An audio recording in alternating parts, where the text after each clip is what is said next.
Well, hi there, spiritual wayfinders. Welcome to the Betwixt podcast, a waypoint for inspiring conversation and grounding practices that help us navigate the spiritual life with embodied wisdom. I'm Deb Gregory. This episode is released in partnership with InterVarsity Press. You can get 25% off my new book, Spiritual Wayfinding, with the code IVPOD25 at ivpress.com/spiritual wayfinding. That's IVPOD25 for 25% off and free U.S. shipping. My guest is Father Brendan McManus, a Jesuit priest whose life and ministry have been shaped by pilgrimage. He has spent years accompanying pilgrims on the Camino de Santiago and the Ignatian Way in Spain, and on numerous pilgrim routes across Ireland. He helps walkers make meaning of their journeys through reflection, discernment, and the deeper rhythms of the road. Father Brendan is the author of several books on spirituality and pilgrimage, including Redemption Road, The Way to Manresa, and Finding God in the Mess. He currently serves in Dublin, Ireland, where he continues to work in spiritual direction, retreat ministry, and Ignatian accompaniment. Hello, and thank you so much, Father Brendan, for being on the podcast. Thank you so much for inviting me on. It's just my favorite topic in all the world, obviously, so it's just lovely to communicate about that. We're going to be talking about pilgrimage today, about walking, and I love to start the podcast with the body. So I gave you the option of trying one of the walking meditations for spiritual wayfinding, and you chose the very first walk, which is about putting on your right shoe and walking in love. Tell us about your experience. How did it go? So I did that just yesterday morning. It was lovely, actually. I really enjoyed it. One of the funny things here about Ireland at this time of year is that in the morning when I go out walking, it's actually completely dark, so I have to walk with a torch. Okay. So yesterday morning, it was just getting bright as I was walking. And I love the psalm that you have written here, like Psalm 36. And I chose the phrase, by your light, I can see light. So that fitted in just perfectly with the theme on the reality of the dawn coming up. And I could see other people walking with lights as well. And I could see the light in the sky where the sun was coming up, and walking from darkness into light is a huge theme for me as well. And I felt very consciously I'm doing a pilgrimage walk here, and I'm connecting to God and connecting to myself and connecting to the environment. So yeah, I found it really powerful, having that little mantra to repeat, that little gesture at the beginning about just grabbing your foot and imagine God's love enfolding me as I put on my shoes. So I had a sense of God's presence all the way through. So thank you for all that. Yeah, thank you for sharing that. You do this walk most mornings, right? And you go out, and even with your flashlight or your torch. What was it that surprised you about just paying attention to the light and the dark and even God's love? Yeah, I think it was just doing it so consciously that kind of surprised me. Obviously, I mean, this is kind of my thing. This is what I do. But I think maybe I had got into the habit of just walking just automatically in the morning as more of an exercise. And I actually have a prayer period after I have the walk, and then I have breakfast, and then I do prayer in the chapel that we have here in the Jesuit house. I just found it pretty neat that I was able to use that time as prayer also. It was very fruitful for me, and I felt very conscious about this connecting with God and the activity, and I got a lot out of it. It moved me quite a bit, and I felt that kind of vulnerability that you feel on a pilgrimage on the Camino as well, which is interesting. Oh, interesting. And just in a brief morning walk, just by paying attention. Exactly, just a brief morning walk, about half an hour or so around the local park here, which is beautiful during the day, but in the darkness, it's kind of like a mystery tour. I love to walk right before dawn. That's my favorite time to walk. Yeah, there's always Me too. surprises. Yeah, I think the biggest surprise was I decided to turn off the torch and just walk in the dark as it was getting light. And that surprised me quite a bit because I could see much more than I thought. And it kind of gave me a sense of kind of intimacy, and I felt closer to God. I think it's this thing about relying on the light from outside yourself that gives you a sense of, this is God's light that we're living from. And I'm not creating this myself. I'm just being invited into that. And then that sense of the dawn coming up, that sense of gradual getting brighter as it went along, that was really hope filled, and it was bringing me to a good place. Yeah. I hear in that both the vulnerability, but also the humility in that, and also the hope. Beautiful way to Yeah, walk. yeah, exactly. But it surprised me just in my backyard, sort of thing. And first thing in the morning when I'm barely awake, it was a real bonus. Wonderful. Well, thank you so much for trying that out and for sharing that. It was lovely. Thank you. So, you have walked a lot of caminos or pilgrimages. I'm curious how the longer walk, not just the morning walk, that long walk has shaped you or formed your prayer or your spiritual life. Sure. I think I've done 8 Caminos, and I'm planning my ninth one for this summer to walk the French route. So pretty excited about that. But also I have led a lot of pilgrimage walks here in Ireland, maybe 50 walks with groups over the last kind of 20, 30 years. Are these like multi-day walks? Exactly, multi-day walks, normally a weekend, 3 days, or a week sometimes. Yeah. How Yeah. has that shaped you, these long walks? Yeah, if I could just go back a moment to the one that really shaped me as a Jesuit was, in our formation as a Jesuit, you have to do the spiritual exercises like the 30 days in silence. And then after that, you have to do a 30-day walking pilgrimage in Spain, retracing the steps of St. Ignatius, which is up in the Wow. Basque country across to Barcelona, Manresa. So you have to do that without any Spanish and without any money. So like that is one of the most difficult experiences of my life now, it has to be said. But there was Wow. 2 of us, 2 novices, walking like up to 30 miles a day. We weren't eating properly. You didn't know where you're going to sleep. It could be, we're sleeping in garages and church halls, slept outside in a field one day. That was quite a first for me. I had such a sense of God's presence even in the middle of this. It was quite an insecure feeling, sleeping in a hollow in the ground with a bit of plastic just tucked up under us, and the wind whipping and the dogs barking. But it was so difficult. It was so challenging, and I mean, it kind of plays on all your fears. You fear about safety, fear about where you're going to sleep, fear about your next meal, if you're going to be able to eat properly. So I was thinking of going home, packing it in.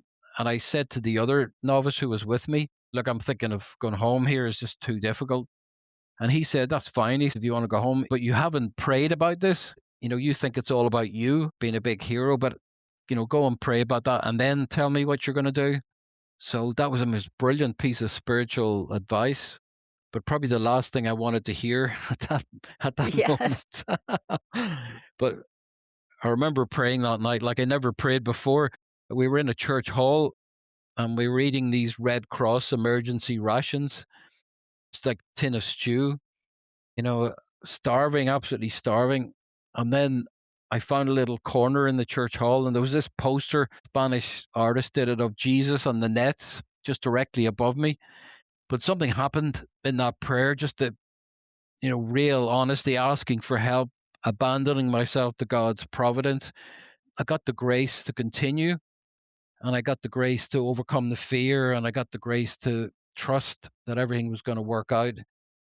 And that's exactly what happened. Little by little, things started to work out, and we got enough food, and we got somewhere to sleep every night, and eventually we made it across Spain, made it as far as Manresa, the big Jesuit place there, and Montserrat.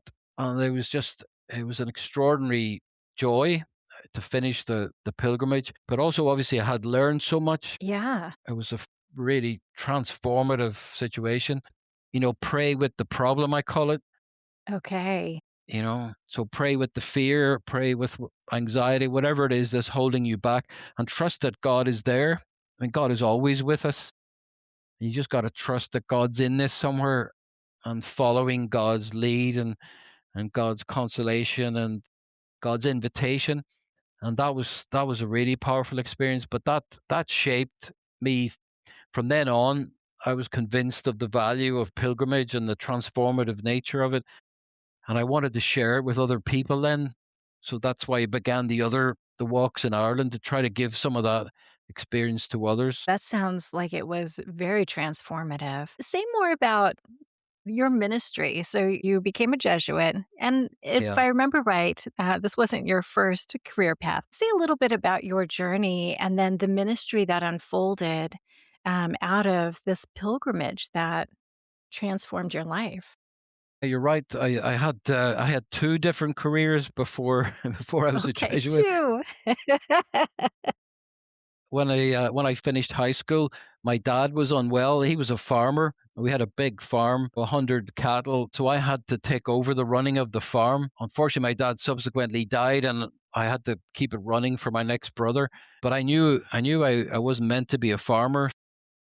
I went back to college. I studied psychology and then IT. And then I worked in computers in England for about 5 years. And my second career was being an interface designer. Okay. And again, that was a tremendous experience, great training, very interesting work, applied psychology. But the interesting thing is, I was really unhappy, and I couldn't understand why. Like, I had everything. I had the great job and a sports car and a house and a girlfriend and credit card and trips to the States and everything. But something happened within me. It just wasn't fulfilling me, or wasn't happy. And then I went looking for something else. I ended up going to Australia, and I came across the Jesuits there and got really close to the Jesuits. Eventually came back to Ireland to join the Jesuits. But that experience of being unfulfilled, I can see clearly now that was God working with me and kind of bringing me to something else. Obviously, the Jesuits more fulfilling, and it has been an extraordinary life from then on.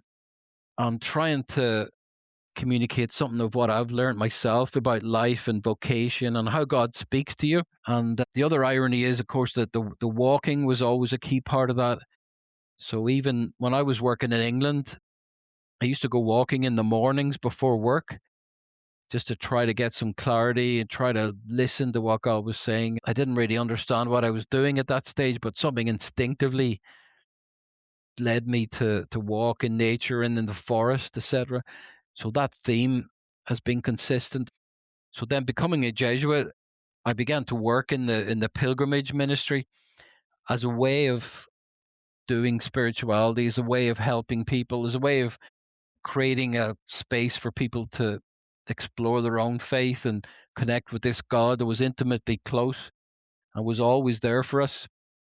And there's something about pilgrimage, obviously, and being on the road and walking these pilgrimage paths, of which we have quite a few in Ireland, Mm, obviously, because that's a big part of it, walking in the footsteps of others that have been on this holy search.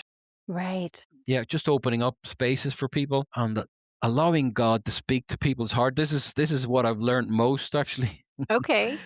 Oh, That yeah. Allowing God. allowing God to speak, yeah, it's not what I do so much. Right. In fact, the biggest insight I got was the thing that works best is creating silence, allowing people to walk in silence. So, like, walk in single file and agree not to talk for like an hour in the morning, an hour in the afternoon. And that's what helps people. Yeah. When I look at the life of St. Ignatius and I read his autobiography, so often he referred to himself as a pilgrim, right? And he was walking, like he walked everywhere. And even your first pilgrimage was walking the path that he took after his conversion. And I'm also hearing in your own life that so much discernment happened not only on the road, but in the difficulties, right? And I'm like that young version of you where when I'm in the difficulty, I might say, "Oh, help God." But I'm not really paying attention. I'm so focused on the problem that I'm not really open and I'm not looking for how to be a discerning person even in the difficulty. So can you talk a little bit about that journey of discernment that happens? in walking and in the difficulties and challenges along the way. Sure. Um, First of all, to say you're dead right that Ignatius talks about himself as the pilgrim, and the interesting thing is that almost all the Jesuit spirituality relates to pilgrimage in some way. Okay. You know, all the insights that Ignatius got were from being on the road. You know, he learned about balance, for example. He used to overdo things. In the beginning, he was a bit fanatical and he would like starve himself and he cut a hole in his shoe and he really overdid it because he thought it was about him. Remember this Right. famous line that my friend said? And eventually he learns how to moderate his excesses and how to really listen to what God is saying. And the Camino or the way teaches you this. It teaches these lessons about the way God is because of the kind of there's a direct link between your experience and the way and the consequences. And you know, if you overdo it, you're going to feel that directly in your body, and like God is speaking through that as well. So those insights that Ignatius developed on the Camino, on his walking, then obviously as a Jesuit, I'm learning these same insights, and then we're going through the same training basically that Ignatius had because of our own pilgrimage. Been working on that with people for many years. People need a bit of help, obviously, to put some words on some of this. Right. So often the introduction, I would be explaining that God is with you, and God is in everything. God is always trying to reach you, and God is speaking through everything you're going to come across today. Nature, your tiredness, your thoughts in your own head, things are going on for yourself. So I'm trying to teach people discernment, obviously, in Right. action, on the hoof. Okay. And it really facilitates people learning that because it's so obvious. Yeah, I usually wanna sit down and work out my discernment in this very controlled environment, but you're inviting them to not only discern, on the way while in motion, but also to attend to God's movements in the midst of their own movement. Exactly, exactly. The whole thing is trying to bring it to God or trying to listen to what God is saying. That this is more about listening than about what you do or what you bring to this. And a lot of it's about getting people to be quiet, especially for their heads to get quiet. I think your own book talks about this. The embodied nature of pilgrimage means that you're not living in your head and you're not overthinking, because that's one of the big traps. Obviously, people in modern life is all about you know overthinking, anxiety, getting swept up in all these ideas and worries that can drive people mad, and it's not good and it's not from God. So trying to teach people there is another way, and there is a way of getting peace and calm through walking, through being in nature, through praying on the road. And that experience is pretty transformative when people get feel of that calm that comes from a few days out in nature, walking and being with a group and reflecting and having mass on the road, etc. It's very, very powerful experience. It sounds like such a retreat and in the most classic sense, right? So your ministry, you walk with people there in Ireland where you are, but you also have many years of meeting people who are walking the Camino de Santiago, which is very popular right now. And I'm curious, what are the questions that people are holding when they do a pilgrimage? What are they seeking? Yeah, again, you're right. I have worked in Santiago in this ministry. FCJ sisters are called Camino Companions, and Okay. I normally work there every summer for a couple of weeks at least. And I'm listening to pilgrims coming in fresh off the trail. Often people have a real strong reason for walking. They have some issue or something going on in their lives and they're looking for answers or clarity or peace of mind often, and direction for their lives. And again, the Camino delivers big time on this, as long as people are giving themselves to it and are open to the listening and have a bit, people need a bit of a framework sometimes. And I think the Ignatian spirituality gives a great framework for that, just reflection on experience. Okay. Say more about that. What are the gifts of the Ignatian spirituality? Yeah, Ignatian spirituality is super practical. So it just says what has been your experience? What happened to you on the way? What did you notice? Where did you come alive? It's one of the big What a questions. question. Yeah. Yeah, exactly. And then what took away life? The opposite also is really helpful because you can tell from that where God is indicating the direction. In Ignatian language, we call it consolation and desolation. Okay. Yeah, explain that to listeners. Yeah, so those are the kind of technical terms that Ignatius uses for those experiences that are from God and that are good, are consoling, and fill us with life and joy, and kind of open us up and point us forward and give us momentum. And they're obviously from God because they are good all the way through. And then the opposite is desolation, which shuts us down, maybe isolates us. It's kind of a negative view of ourselves and the world, and it doesn't bring us to a good place. And again, with a bit of practice, you can easily distinguish that. You can easily begin to spot that. And obviously, God is leading us towards the consolation and away from the desolation. So it's a real wake up. It's a real wake up for us. And just a few simple tools, you can start to tune into that. And obviously, reflection is a key thing, creating a space whereby I can reflect, I can just look back at my experience and then start to identify what's good about it and identify which direction I would go.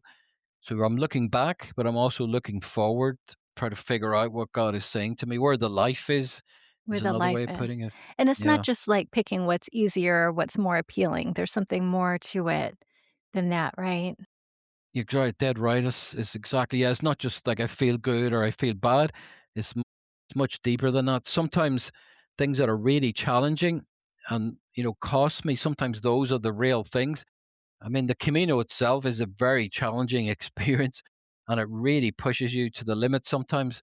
But boy, do you learn and you get insights, and God speaks big time through that.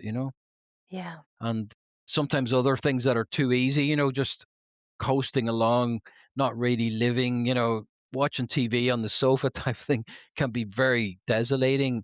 And often God is not in that. God is inviting us to something much bigger that connects us to people and to the world. So Yeah. that's where we were going with that. Before we go on, I want to introduce something you'll hear throughout the season. I'm calling it a trail marker. A brief pause to get our bearings by drawing on an insight or a bit of research that helps ground the conversation. So let's pause here and explore our first trail marker.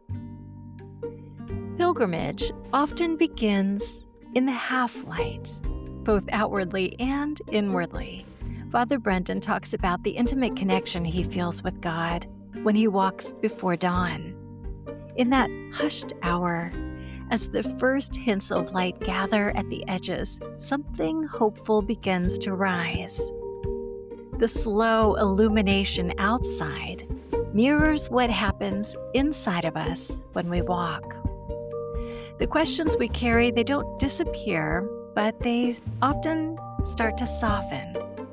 They become less tangled, less urgent, and more spacious. Researchers call this shift cognitive quiet. When we settle into a steady rhythm, step after step, breath after breath, the brain's background noise begins to ease. Thoughts that felt crowded start to spread out. What was overwhelming starts to feel more manageable. Environmental psychologists add another layer with something they call attention restoration theory.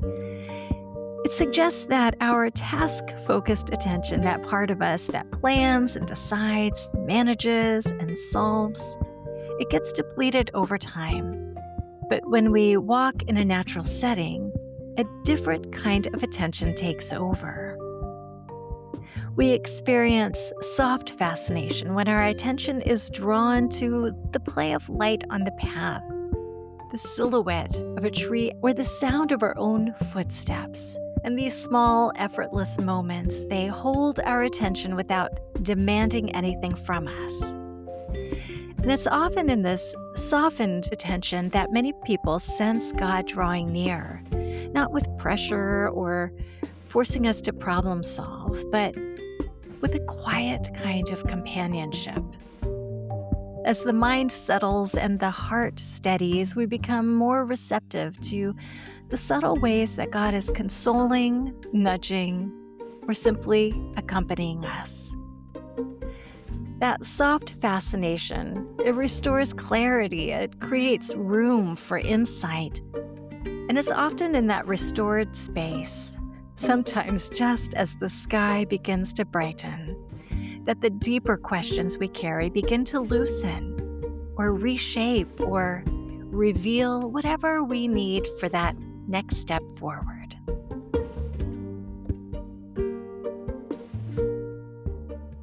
So you're meeting people who are doing some significant discernment about their lives and even holding sorrow.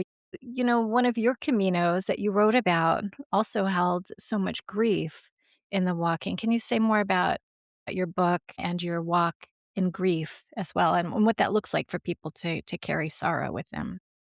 Oh, sure.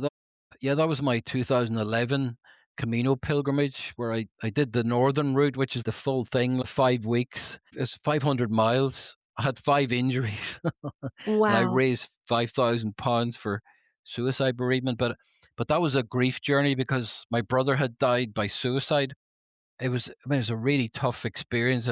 As a priest, and I did my brother's funeral, for example, and then the cost of that, the grief that goes on for years after that. And it was about 7 years after, and I had done everything right in terms of, counseling, suicide support groups, trying to journal about it, pray about it, everything. But the Camino was what really helped me, to go on a physical journey, a pilgrimage for that length of time with this really clear objective to help me to come to terms with my brother's death and to try to move beyond. I mean, some of the guilt that you feel with suicide is really strong, and Yeah. responsibility, just ordinary human things, but they're so crippling. And the Camino delivered for me big time, just helped me to get in touch.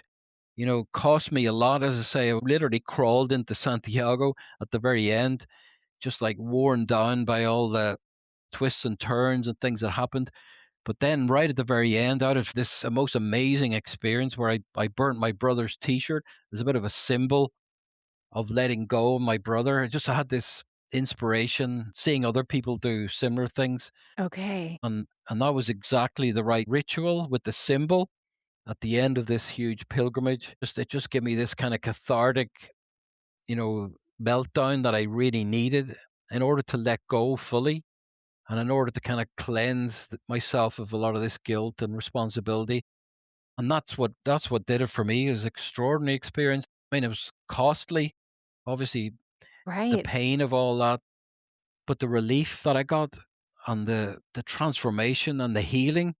And I Mhm. just came home a different person. I left all the grief there on that headland, and I came home different. And that was God's grace, obviously, freeing me up, releasing me from the prison that I was in for that.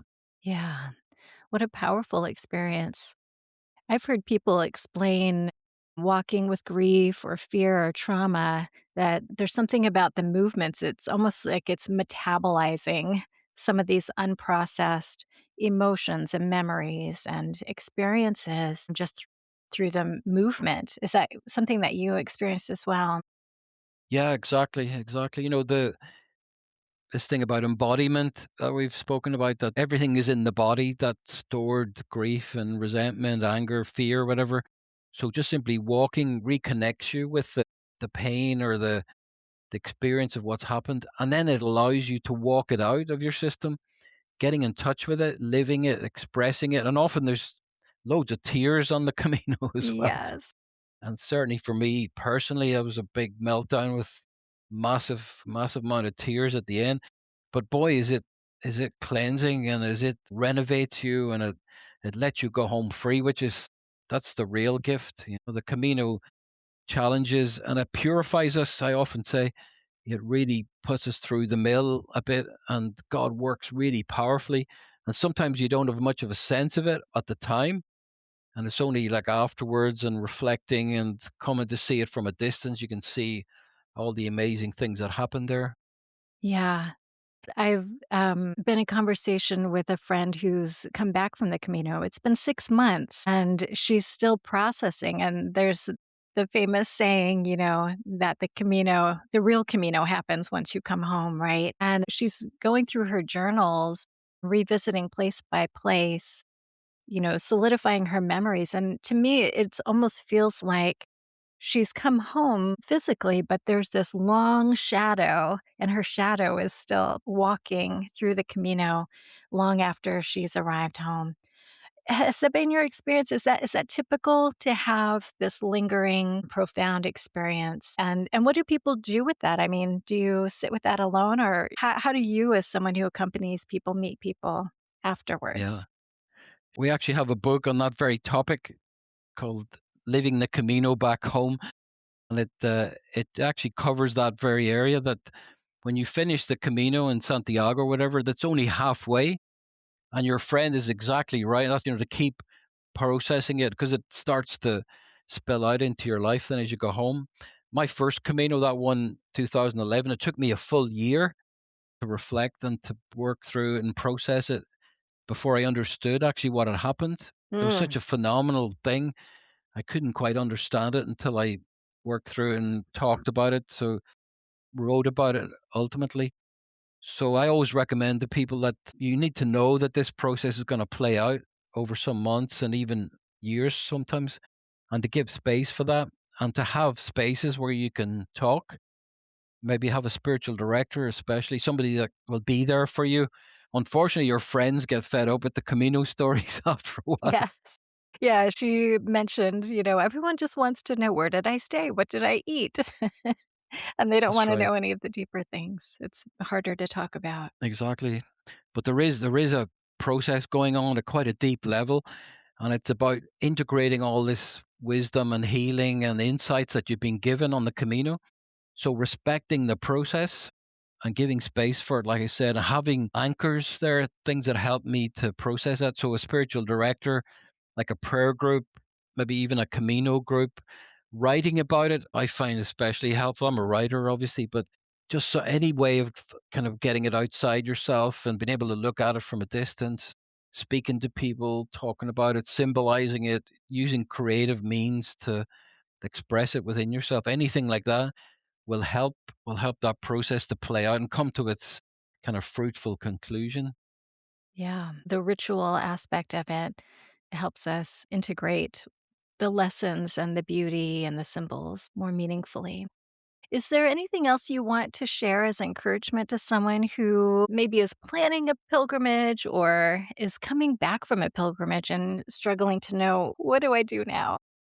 Yeah, sure. I mean, I always say to people, I mean, our lives are a pilgrimage in the sense of it's a journey playing out. Even if you don't feel it, you're still on movement, and this God is still working with you, and God is bringing you somewhere. So encouraging people to listen to what the Spirit is saying to them. And sometimes we get this invitation to go on a Camino, maybe go to Spain, but there's loads of room for Caminos at home, and doing them in your own area, your own county or country, whatever. There's lots of space for that. And they can be equally as profound. I always say to people, you don't have to go to Spain to get that Camino experience. You just have to find a trail, be in contact with nature, and have a purpose, have something that you're asking for clarity on or asking for guidance on. And that kind of spiritual work beforehand is something really important. Why am I doing this? What am I asking for? And how could I kind of symbolize this or ritualize this? Because those words are really important: symbols, rituals, and then pilgrimage itself, which is often a penitential walk or exercise that you do. And you can do anything for this. You can go in a car pilgrimage, and just as long as you're consciously doing this, you can have a walking, cycling pilgrimage. You can have special places in your life, places that you're called to visit, and you need to perform some ritual in those, even your own, like a made up rituals. And the power of those things is extraordinary. And then obviously you need the reflection on that, and then some time to let that play out in your own consciousness, in your own body, and to feel the release from that. So there's a whole lot of potential there for doing this creatively and kind of bringing your own flavor to it. And it doesn't have to cost a fortune just to get the body moving, have an activity, have a goal, and have a clear focus on where you're headed for, I think. Yeah, that's great advice. Thank you for sharing that. And I guess one more question I want to leave because I feel like we've Yeah. been dancing around this. For Jesuits, when you begin your retreat, you begin with this document from St. Ignatius called the First Principle and Foundation. And to me, it really is about grounding into this knowledge and acceptance of God's love as the foundation of our life and our calling and our discernment. What is so significant to you as a pilgrim leader about helping people encounter the love of God on the way? Sure, that's a great question. And I always start off with this simple thing, and it's taken from that principle and foundation. And it's just simply that God has created you and you are fundamentally good, and the Spirit dwells within you already. You have to start in the right place. In my experience of giving retreats is often people start in the wrong place. They think about sin, for example, or all the things I've done wrong, or what a mess I am. And that's not completely true. The truth is, God has created me, and I'm experiencing tough times now, but God is indicating some way through this for me. Myself and a friend wrote a book called Finding God in the Mess. And that sums up, for a lot of us, that God is with you in the middle Yeah. of all this. And God is really intimately close to you. And God loves you beyond measure. And God is desperately seeking for you to exit this mess, and Yes. get back to some peace and tranquility and a good place for you. So trusting in that process, and with a little bit of help and with a bit of reflection and recognizing the spirits of consolation, desolation, you can do this. You can get back to a place of peace, but you have to work against those negative forces which are trying to undermine you. And a Yeah. lot of it's inside of us, that negative voice, the harsh criticism, believing that God is harsh, I think is the other thing I come across a lot, Yes. and that God wants you to be unhappy, or God is going to judge you harshly, or God's going to punish you, for example. All that's completely untrue, but you need to experience that, how God is active and alive, and how God is compassionate, how God transforms everything with love. So that's what I would say on that one. Yeah, thank you. That is a great homily right there. Yeah, it's beautiful. And, it connects back to that idea of what makes us alive because God created us for life and wants us to have life abundantly, right? Yeah, So, that's it. Exactly. the last question I like to ask is if there is a practice, something embodied that you would like to leave with the listeners, something that they might try on their next walk. Sure. There's this Jesuit technique, and it's called asking for a grace in advance. In fact, your Yes. book has this in it, Yeah. which is really good. So asking for what you need, asking for what you want in advance has a tremendous impact on what you do subsequently. It's just a little step. Getting in touch with your desire would be the Jesuit phrase. Like, what do I want? What am I asking for? What would really fulfill me? And where's the genuine consolation? Where's the life that God is inviting me to? So then trying to fit that around, then what could I do? So obviously to do that walk consciously for that purpose, and that having a mantra, one of those phrases that you suggest in your book. And also there's lots of them in the Bible, be still and know that I am God. Into your hands, Lord, I commend my spirit. I would often use that one. So doing that consciously on a walk and getting that time alone with God in nature is a tremendous thing. And don't complicate things too much. People often ask me about playlists and music, and I say, look, don't worry about that. The music is your life and nature and what happens along the way. Just let it develop. And you could do similar things at home as well, just with prayer, with those same steps. Ask for a grace, repeat a mantra, try to get the mind to calm down, to be silent. And physical exercise always helps, even if it's only in your room. Get the body to quieten down, and the mind will quieten down as well. Because prayer is not thinking. You can't think your way close to God. So getting a bit deeper, getting into the body and trying to listen to what God is saying. Follow your deepest urges, because that's where God is. There's so much intentionality in what you're offering here, and I hope our listeners will give that a try. Well, thank you so much for your wisdom and for this long ministry of companionship that you have lived into faithfully all these years. Thank you so much. That was a real pleasure to be here.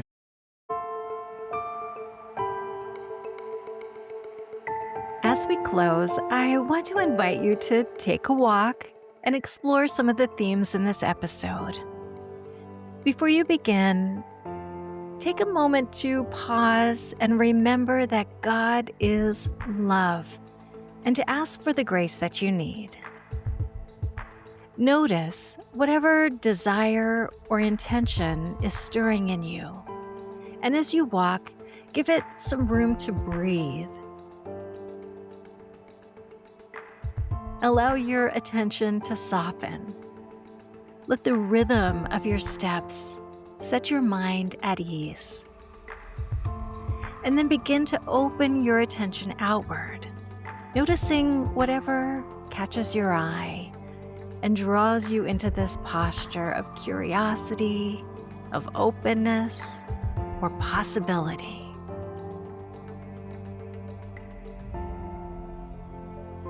And once you find your stride, begin to notice what moves within you. Remembering that God's love is the foundation of all discernment, examine how consolation and desolation may be present in your own interior movements. Consolation often feels like life opening. It carries joy, clarity, momentum.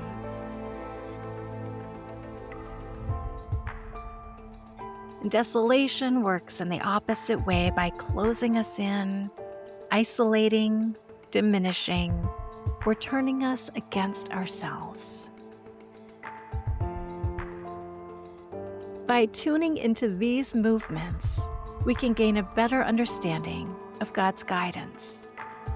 So as you walk, stay open to how God might meet you with a small consolation, a gentle nudge, or simply the quiet sense of companionship. And trust that whatever you notice along the way just may be part of the grace you asked for, guiding your next step forward. Enjoy your walk.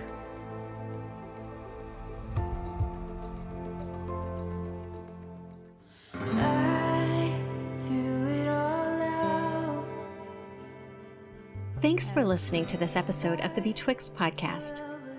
It has been a real pleasure to produce this podcast for you. Catch you next time.